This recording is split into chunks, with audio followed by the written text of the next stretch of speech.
Hi ಸ್ನೇಹಿತರೆ, ಎಲ್ರಿಗೂ ನಮಸ್ಕಾರ. ಕಾವ್ಯ ಪ್ರಕಾಶ್ ಯೂಟ್ಯೂಬ್ ಚಾನಲ್ಗೆ ತಮ್ಮೆಲ್ರಿಗೂ ಸ್ವಾಗತ. ದೇವರು ನಿಮ್ಮ ಮನೆಯಲ್ಲಿ ವಾಸವಾಗಿರುವಾಗ ಈ 20 ಶುಭ ಸಂಕೇತಗಳು ಕಾಣಿಸುತ್ತವೆ.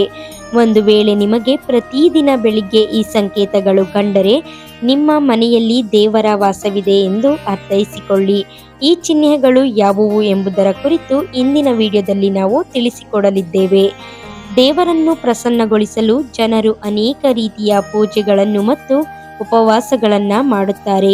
ಬೆಳಿಗ್ಗೆ ಸಂಜೆ ದೇವರಿಗೆ ದೀಪ ಹಚ್ಚುವುದರಿಂದ ಹಿಡಿದು ದೇವರಿಗೆ ಆಹಾರವನ್ನ ಸಮರ್ಪಿಸುವವರೆಗೂ ಎಲ್ಲವನ್ನೂ ಮಾಡುತ್ತಾರೆ.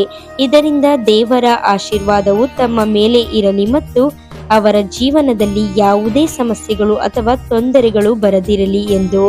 ದೇವರ ಆರಾಧನೆ ಮತ್ತು ಪೂಜೆಯಿಂದ ದೇವರು ನಮ್ಮ ಮೇಲೆ ಪ್ರಸನ್ನನಾಗುತ್ತಾನೆ ಎಂದು ನಾವೆಲ್ಲರೂ ತಿಳಿದಿದ್ದೇವೆ. ಆದರೆ ದೇವರು ನಿಮಗೆ ಈ ಬಗ್ಗೆ ಸೂಚನೆಯನ್ನ ನೀಡುತ್ತಾನೆ ಎಂದು ನಿಮಗೆ ತಿಳಿದಿದೆಯೇ? ಇಂದು ನಾವು ಈ ಚಿಹ್ನೆಗಳ ಬಗ್ಗೆ ತಿಳಿದುಕೊಳ್ಳಲಿದ್ದೇವೆ. ಇವು ದೇವರ ವಿಶೇಷ ಕೃಪೆ ನಿಮ್ಮ ಮೇಲಿದೆ ಎಂದು ಸೂಚಿಸುತ್ತವೆ. ನೀವು ದೇವರ ಪೂಜೆ ಮಾಡುವಾಗ ದೇವರು ನಿಮ್ಮ ಮನೆಯಲ್ಲಿ ವಾಸವಾಗಿರುತ್ತಾನೆ. ಆಗ ಅವನು ದೈಹಿಕವಾಗಿರಲಿ ಅಥವಾ ಪರೋಕ್ಷವಾಗಿರಲಿ, ದೇವರು ಮನೆಯಲ್ಲಿ ಇದ್ದಾಗ ನಿಮಗೆ ಅದು ಖಂಡಿತವಾಗಿಯೂ ಅನುಭವಕ್ಕೆ ಬರುತ್ತದೆ. ಕೆಲವೊಮ್ಮೆ ನೀವು ಅವರನ್ನ ನೋಡಲು ಸಾಧ್ಯವಾಗುತ್ತದೆ, ಆದರೆ ಬಹಳಷ್ಟು ಬಾರಿ ದೇವರು ನಿಮ್ಮ ಮನೆಯಲ್ಲಿ ವಾಸವಾಗಿದ್ದರೂ ನಿಮ್ಮ ಕೆಲವು ತಪ್ಪುಗಳಿಂದ, ಕೆಲವು ಕರ್ಮಗಳಿಂದ ಅವನು ಹಿಂತಿರುಗಿ ಹೋಗುತ್ತಾನೆ. ಏಕೆಂದರೆ ಆ ಸಮಯದಲ್ಲಿ ಜನರು ಕೆಲವೊಮ್ಮೆ ತಪ್ಪು ಮಾಡುತ್ತಾರೆ. ಕೆಲವು ಜನರು ಮನೆಯಲ್ಲಿ ದೇವರು ವಾಸವಾಗಿರುತ್ತಾನೆ, ಆದರೆ ಅವರಿಗೆ ತಾವೇ ಆ ವಿಷಯವನ್ನು ಅರಿತಿರುವುದಿಲ್ಲ. ಅವರು ತಾವೇ ದೇವರ ಅವಮಾನವನ್ನ ಮಾಡಿ ದೇವರನ್ನು ಹಿಂತಿರುಗಿಸುತ್ತಾರೆ ಮತ್ತು ಹೇಳುತ್ತಾರೆ, ನಾನು ಪೂಜೆ ಪ್ರತಿದಿನ ಮಾಡುತ್ತೇನೆ, ಆದರೂ ದೇವರು ನನಗೆ ಯಾಕೆ ಕಾಣಿಸುವುದಿಲ್ಲ? ನಿಮ್ಮ ಈ ಎಲ್ಲ ತಪ್ಪುಗಳಿಂದ ದೇವರು ಕೋಪಗೊಳ್ಳುತ್ತಾನೆ. ಆದ್ದರಿಂದ ಇಂದು ನಾವು ಈ ಲಕ್ಷಣಗಳ ಬಗ್ಗೆ ವಿವರವಾಗಿ ತಿಳಿಸಿಕೊಡಲಿದ್ದೇವೆ. ಈ ಲಕ್ಷಣಗಳಿಂದ ನೀವೇ ದೇವರು ನಿಮ್ಮ ಮನೆಗೆ ಬಂದಿದ್ದಾನೆ ಎಂದು ಅರಿತುಕೊಳ್ಳಬಹುದು. ಬನ್ನಿ, ಆ 20 ಲಕ್ಷಣಗಳು ಯಾವುವು ಎಂದು ತಿಳಿಯೋಣ. ಮೊದಲನೆಯದಾಗಿ, ನೀವು ಮಲಗಿರುವಾಗ ಬ್ರಹ್ಮ ಮುಹೂರ್ತದಲ್ಲಿ ಒಮ್ಮೆಲೆ ಎಚ್ಚರವಾದರೆ ಅಥವಾ ಪ್ರತಿದಿನ ಈ ಸಮಯದಲ್ಲಿ ಎದ್ದರೆ ಅಥವಾ ಬ್ರಹ್ಮ ಮುಹೂರ್ತದಲ್ಲಿ ದೇವಾಲಯದಲ್ಲಿ ಪೂಜೆ ಮಾಡುವ ಅಥವಾ ಮಂತ್ರೋಪಚಾರಣೆ ಮಾಡುವಂತಹ ಸ್ವಪ್ನ ಕಂಡರೆ, ಈ ರೀತಿಯ ಸ್ವಪ್ನಗಳು ನಿಮ್ಮ ಮನೆಯಲ್ಲಿ ದೇವರ ವಾಸವಿದೆ ಎಂದು ಸೂಚಿಸುತ್ತದೆ. ಎರಡನೆಯದಾಗಿ, ಬ್ರಹ್ಮ ಮುಹೂರ್ತದಲ್ಲಿ ಶಂಖ, ಮಂತ್ರ, ಘಂಟೆ ಅಥವಾ ರಾಮ ರಾಮ ಎಂಬ ಜಪದ ಶಬ್ದ ಕೇಳಿಸಿದರೆ, ಇಂತಹ ಶಬ್ದ ಕೇಳಿದರೆ ದೇವರು ನಿಮ್ಮ ಮನೆಗೆ ಬಂದಿದ್ದಾನೆ ಎಂದು ಸೂಚಿಸುತ್ತದೆ.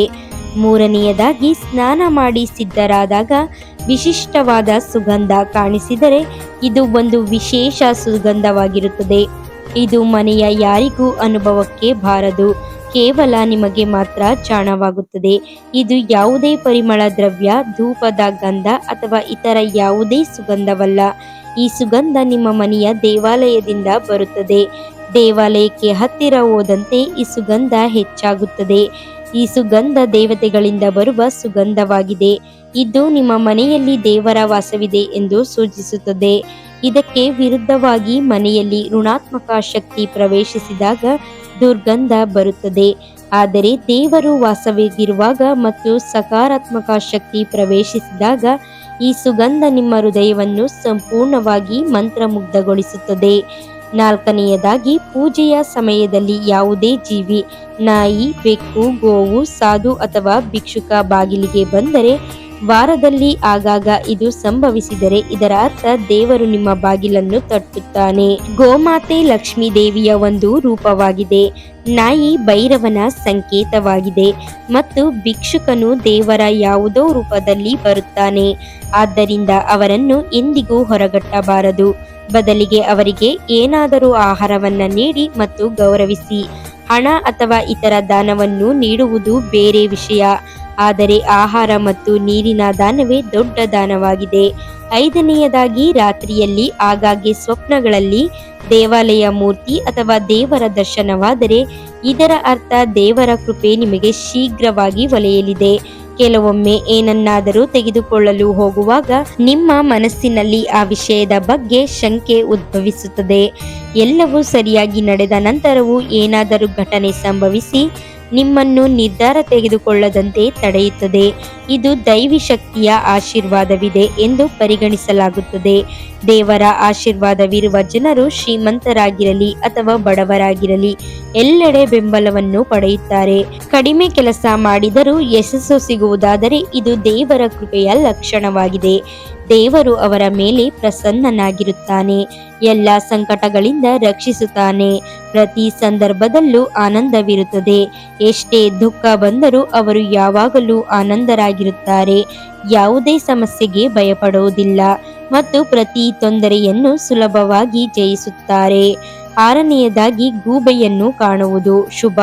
ಹಿಂದೂ ಧರ್ಮದಲ್ಲಿ ಗೂಬೆಗೆ ಬಹಳ ಮಹತ್ವವನ್ನು ನೀಡಲಾಗಿದೆ. ಗೂಬೆಯನ್ನು ಲಕ್ಷ್ಮೀ ದೇವಿಯ ವಾಹನವೆಂದು ಪರಿಗಣಿಸಲಾಗುತ್ತದೆ. ಆದ್ದರಿಂದ ನೀವು ಎಲ್ಲಾದರೂ ಗೂಬೆಯನ್ನು ಕಂಡರೆ ಇದು ಅತ್ಯಂತ ಶುಭ ಲಕ್ಷಣವೆಂದು ಭಾವಿಸಲಾಗುತ್ತದೆ. ಒಮ್ಮೆಲೆ ಗೂಬೆ ಕಾಣಿಸಿದರೆ ಲಕ್ಷ್ಮೀ ದೇವಿಯು ಶೀಘ್ರವಾಗಿ ನಿಮ್ಮ ಮನೆಗೆ ಬರಲಿದ್ದಾಳೆ ಎಂದು ತಿಳಿಯಿರಿ. ಏಳನೆಯದಾಗಿ ಸ್ವಚ್ಛತೆ ಇರುವ ಮನೆಯಲ್ಲಿ ಲಕ್ಷ್ಮೀ ದೇವಿಯ ವಾಸ. ಧನದ ದೇವತೆ ಲಕ್ಷ್ಮೀ ಮಾತೆಗೆ ಸ್ವಚ್ಛತೆಯನ್ನು ಇಷ್ಟವಾಗುತ್ತದೆ. ಯಾವ ಮನೆಯಲ್ಲಿ ಸ್ವಚ್ಛತೆ ಇರುತ್ತದೆಯೋ ಅಲ್ಲಿ ಲಕ್ಷ್ಮೀ ದೇವಿಯು ವಾಸವಿರುತ್ತದೆ. ಜೊತೆಗೆ ಸ್ವಚ್ಛತೆಗೆ ಬಳಸುವ ಕಸಗುಡಿಸುವ ಕೋಲು ಲಕ್ಷ್ಮೀ ದೇವಿಗೆ ಬಹಳ ಪ್ರಿಯವಾಗಿದೆ. ಬೆಳಿಗ್ಗೆ ಎಲ್ಲಾದರೂ ಹೋಗುವಾಗ ಯಾರಾದರೂ ಕಸಗುಡಿಸುವುದನ್ನು ಕಂಡರೆ ಇದು ಅತ್ಯಂತ ಶುಭ ಲಕ್ಷಣವೆಂದು ಭಾವಿಸಲಾಗುತ್ತದೆ. ಎಂಟನೆಯದಾಗಿ ಆಹಾರದ ರುಚಿಯಲ್ಲಿ ಬದಲಾವಣೆ.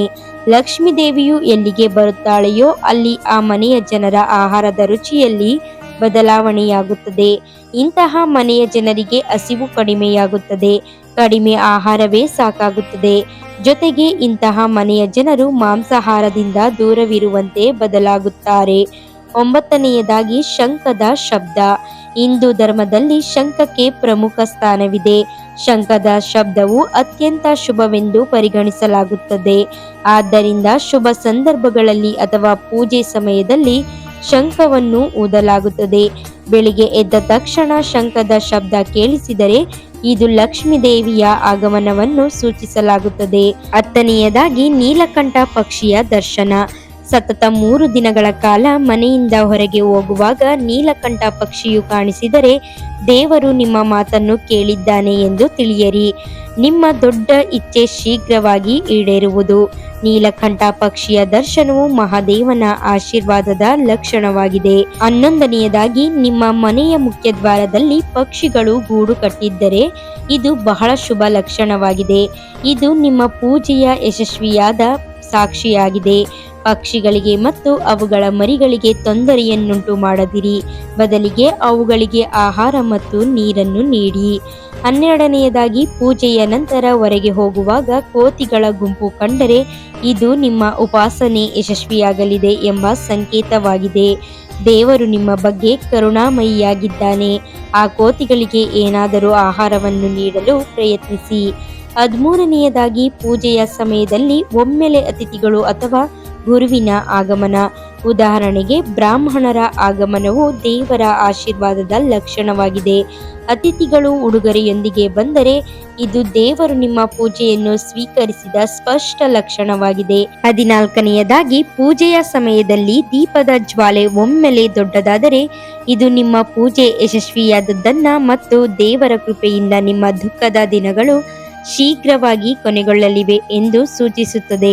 15ನೆಯದಾಗಿ ಬೆಳಿಗ್ಗೆ 3ರಿಂದ 5:30 ಒಳಗೆ ಬ್ರಹ್ಮ ಮುಹೂರ್ತದಲ್ಲಿ ಎದ್ದರೆ ಇದು ದೇವರ ಲಕ್ಷಣವಾಗಿದೆ.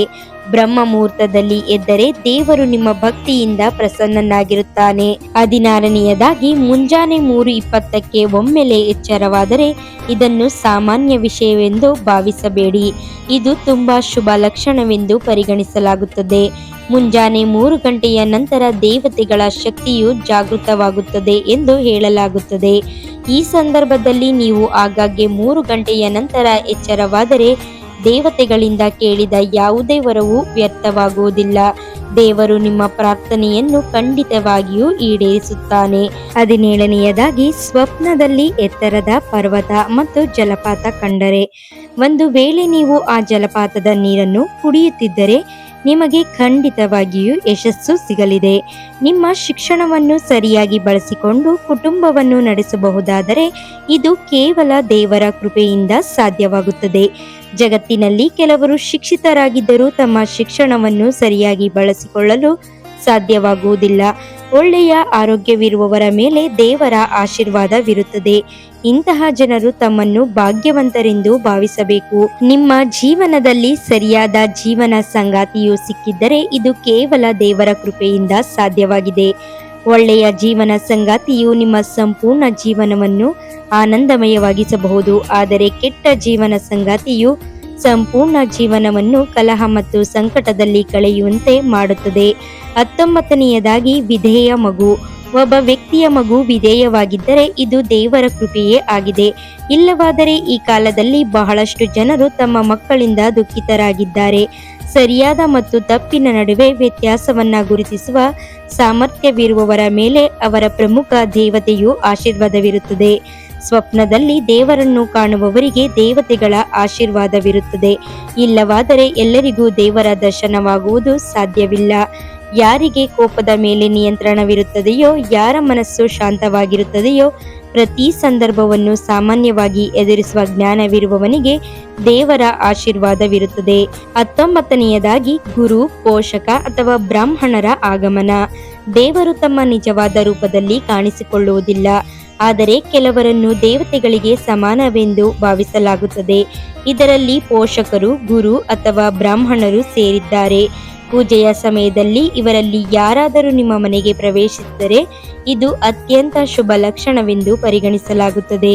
20ನೇಯದಾಗಿ ಪೂಜೆಯ ಸಮಯದಲ್ಲಿ ದೇವರ ಮೂರ್ತಿ ಅಥವಾ ಹಾರವು ನಿಮ್ಮ ಕಡೆಗೆ ಬಿದ್ದರೆ, ಒಂದು ವೇಳೆ ಪೂಜೆಯ ಸಮಯದಲ್ಲಿ ದೇವರ ಮೂರ್ತಿಯ ಮೇಲಿನ ಹೂ ಅಥವಾ ಹಾರವು ನಿಮ್ಮ ಕಡೆಗೆ ಬಿದ್ದರೆ ಇದು ಅತ್ಯಂತ ಶುಭ ಲಕ್ಷಣವೆಂದು ಭಾವಿಸಲಾಗುತ್ತದೆ.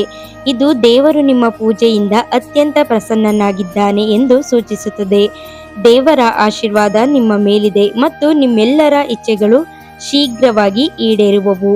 ಈ ವಿಡಿಯೋ ಇಷ್ಟವಾದರೆ ಒಂದು ಲೈಕ್ ಮಾಡಿ, ಚಾನಲ್ಗೆ ಸಬ್ಸ್ಕ್ರೈಬ್ ಮಾಡಿ ಮತ್ತು ಈ ವಿಡಿಯೋವನ್ನ ಶೇರ್ ಮಾಡಿ.